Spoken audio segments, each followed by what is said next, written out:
श्रावण मास की सप्तमी को सुहागन औरतें ये व्रत अपने पति और बच्चे की लंबी उम्र के लिए रखती है।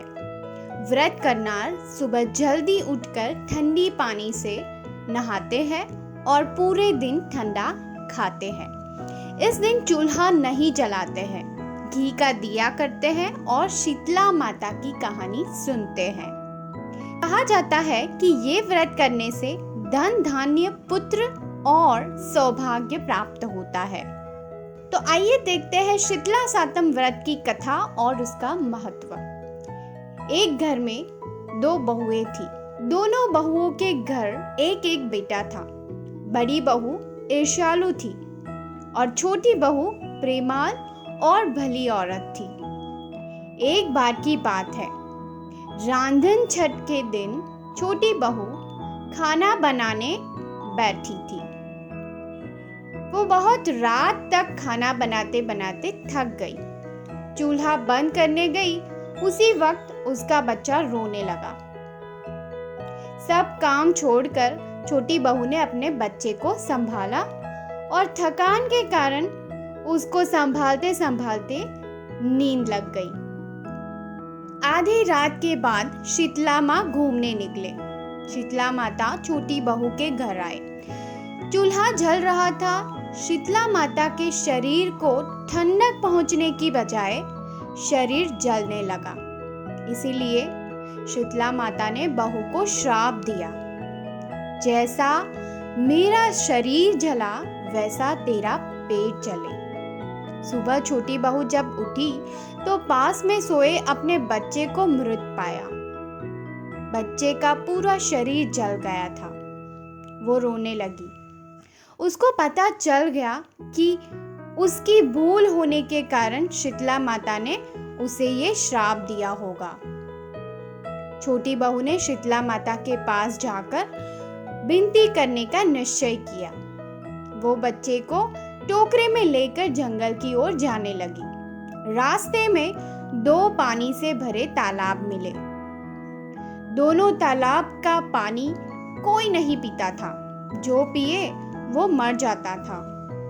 तालाब ने छोटी बहू से कहा, बहन, शीतला माता से हमारे पाप का निवारण पूछते आना। हमने ऐसे तो कौन से पाप किए हैं कि हमारा पानी कोई नहीं पीता। छोटी बहू वहां से आगे निकली और रास्ते में उनको दो सांड मिले। दोनों सांड खूब लड़ते थे। दोनों सांड के गले में आटा चक्की के पहिए बांध के रखे थे। सांड ने छोटी बहू को कहा, बहन, शीतला माता से हमारे पाप का निवारण पूछते आना। हमने ऐसे कौन से पाप किए हैं कि हम हमेशा लड़ते ही रहते हैं। छोटी बहू वहां से भी आगे निकली। आगे देखा तो एक पेड़ के नीचे बूढ़ी औरत अपने बाल को खुजलाते हुए बैठी थी। बूढ़ी औरत के बालों में विपुल प्रमाण में जूं थी। छोटी बहू बहुत ही दयालु थी। वो जल्दी में तो थी, पर बूढ़ी औरत के कहने से छोटी बहू ने बूढ़ी औरत के बालों में से जूं निकाल दी। जुओं के नाश होने से शीतला माता को अपने सिर में शीतलता का अनुभव हुआ और कहा, तुमने मेरे सिर को शीतल ठंडा किया है, वैसे ही तुम्हें पेट की शांति मिले। उतना बोलते ही चमत्कार हुआ। बूढ़ी औरत की गोदी में सोया हुआ बच्चा सजीवन हो गया। बहू को बहुत ही आश्चर्य हुआ। उसको पता चल गया कि ये बूढ़ी औरत और कोई नहीं पर साक्षात शीतला माता ही है।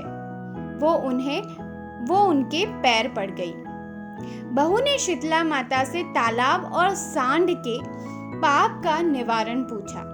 शीतला माता बोली, तालाब के पिछले जन्म में दोनों किसी को छाछ सब्जी नहीं देती थी और अगर देती तो पानी मिलाकर देती थी। इसीलिए इस जन्म में उनका पानी कोई नहीं पीता।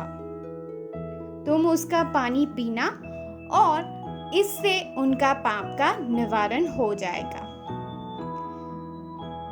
दोनों सांड पिछले जन्म में देवरानी जेठानी थे।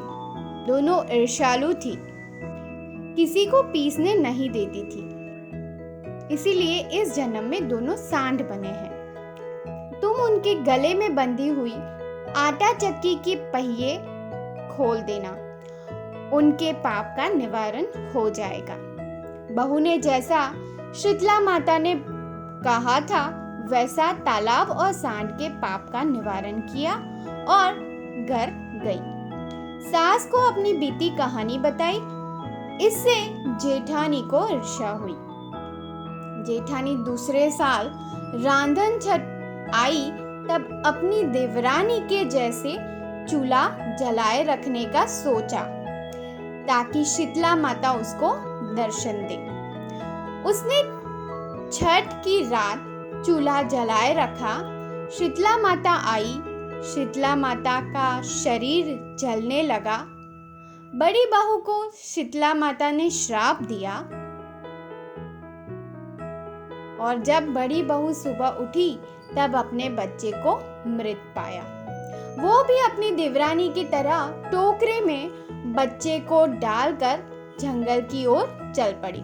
रास्ते में 2 तालाब और 2 सांड मिले और सबने बहू को अपने संदेश शीतला माता के पास ले जाने के लिए विनती की, पर बड़ी बहू ने तो दोनों की विनती को ठुकराए हुए बोला, मेरा तो बच्चा मर गया है।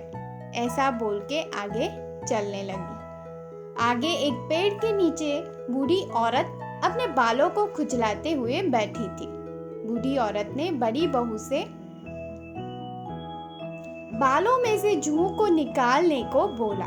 बड़ी बहू ने बोला, मेरा तो बच्चा मर गया है, मुझे बहुत काम है, करके आगे निकल गई। पूरे दिन जंगल में घूमती रही पर कहीं शीतला माता नहीं मिले। बड़ी बहू रोती हुई अपने बच्चे का मृतदेह लेकर घर पे आई। तो ये थी शीतला सातम के व्रत की कहानी। तो इसीलिए हम शीतला सातम के दिन चूल्हा नहीं जलाते। रांधन छठ की रात को चूल्हे की सफाई कर उसको बंद कर देते हैं और उसकी पूजा करते हैं। हमारे रिचुअल्स के मुताबिक हम सुबह ठंडे पानी से नहाकर घी का दिया कर कुलेर बनाते हैं। कुलेर गेहूं या बाजरे का आटा, घी और गुड़ से बनाई जाती है। कुलेर बिना पकाए बनाई जाती है क्योंकि उस दिन चूल्हा बंद रखना है। इस कुलेर को शीतला माता को भोग धर के प्रसाद के रूप में हम सब लेते हैं। ऐसा माना जाता है कि इस दिन सुई धागा का इस्तेमाल नहीं करना चाहिए और लहसुन और कांदे का सेवन भी नहीं करना चाहिए। इस दिन तामसी खुराक नहीं खाना चाहिए। अगर आप ऐसे करते हो तो बच्चे को कोई गंभीर बीमारी हो सकती है, ऐसा माना जाता है।